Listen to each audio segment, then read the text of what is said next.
పాక్ ఉగ్రవాద శిబిరాలను నేలమట్టం చేసిన భారత్ దేశవ్యాప్తంగా హై అలర్ట్ విధించింది. ఎలాంటి పరిణామాలనైనా ఎదుర్కొనేందుకు సన్నద్ధంగా ఉన్నాయి త్రివిధ దళాలు. పాక్ ప్రతీకార దాడులకు దిగొచ్చని అనుమానాలు ఉన్న నేపథ్యంలో భద్రతా బలగాలు, పోలీసు బలగాలు అత్యంత అప్రమత్తంగా ఉన్నాయి. ముందస్తు జాగ్రత్తగా దేశంలోని పలు ముఖ్య నగరాల్లో భద్రతా బలగాలు భారీగా మోహరించాయి. పంజాబ్, రాజస్థాన్లో హై అలర్ట్ ప్రకటించారు. ఉత్తరప్రదేశ్ ప్రభుత్వం రెడ్ అలర్ట్ జారీ చేసింది. ఢిల్లీ సహా పలు రాష్ట్రాలలో భద్రతను కట్టుదిట్టం చేశారు. జమ్మూ కాశ్మీర్లోని శ్రీనగర్ ఎయిర్పోర్టును మూసివేశారు. పలు నగరాలలోని విమానాశ్రయాల్లో అడుగడుగునా తనిఖీలు చేస్తున్నారు.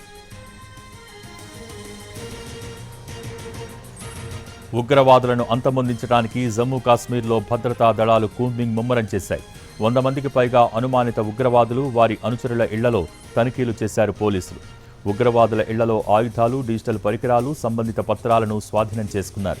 జమ్మూ కాశ్మీర్ సీఎం ఒమర్ అబ్దుల్లాతో కేంద్ర హోంమంత్రి అమిత్ షా నిరంతరం సంప్రదింపులు జరుపుతున్నారు.